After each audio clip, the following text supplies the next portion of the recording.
ഗുഹാവാസികളിൽ മൂന്നാളിൽ ഒരാൾ തൻ്റെ കാലഘട്ടങ്ങളായി താൻ ആഗ്രഹിച്ച ഒരു പെണ്ണിനെ തൻ്റെ മുന്നിൽ കിട്ടിയപ്പോൾ അവരുടെ ശരീരത്തിലേക്ക് ഇരുന്ന് താൻ ആഗ്രഹിച്ച കാര്യം നിർവഹിക്കാൻ ഒരുങ്ങുമ്പോൾ അവർ പറയുന്നു, ഇത്തഖില്ല വലാ തഫുൽ ഖാതിമ ഇല്ലാ ബിഹഖിഹി, നിനക്ക് അവകാശമില്ലാത്ത ഒരു കാര്യം നീ ഒരിക്കലും ചെയ്യരുത്, നീ അള്ളാഹുവിനെ സൂക്ഷിക്കണമെന്ന് പറഞ്ഞപ്പോൾ ഫഖുംതു അൻഹാ വഹിയ അഹബ്ബുൻ നാസ് ഇലയ്യ, ഞാൻ ഏറ്റവും പ്രണയിച്ച ജനങ്ങളിൽ ഏറ്റവും ഇഷ്ടപ്പെട്ട ആ പെണ്ണിനെ ഉപേക്ഷിച്ച് എല്ലാ സൗകര്യങ്ങളും ഒരുങ്ങിയ ആ ഇടത്തിൽ നിന്ന് ഞാൻ ഇറങ്ങി നടക്കുകയായിരുന്നു.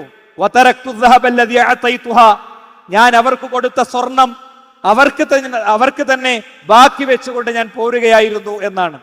ഇവിടെ 3 ചരിത്ര സംഭവങ്ങൾ ഞാൻ കോട്ട് ചെയ്തു.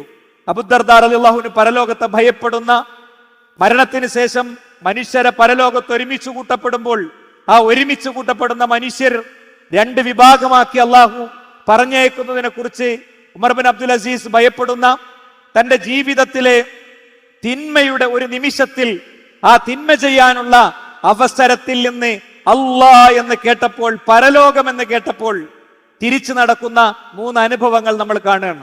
നമ്മളും വിശ്വാസികളാണ്. അശ്ഹദു അല്ലാ ഇലാഹ ഇല്ലല്ലാഹ് അശ്ഹദു അന്ന മുഹമ്മദ് റസൂലുള്ളാഹ് എന്ന് ചൊല്ലിയിട്ടുണ്ട്. ഇസ്ലാമിന്റെ ചിഹ്നങ്ങൾ സ്വീകരിക്കുന്നുണ്ട്, നമസ്കരിക്കാറുണ്ട്, ഒക്കെ ഉണ്ട്. എന്നിട്ട് എന്തുകൊണ്ട് നമുക്ക് ഇത്തരം ഒരു ഫീല് കിട്ടുന്നില്ല?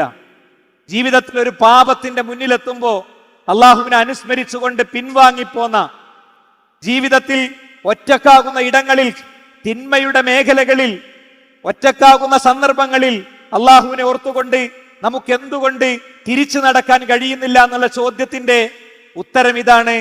നമ്മളിത് ബോധ്യപ്പെടാൻ മാത്രം ഇത് പഠിച്ചിട്ടില്ല, പഠിച്ചതാണെങ്കിലോ പ്രാക്ടീസ് ചെയ്തിട്ടുമില്ല.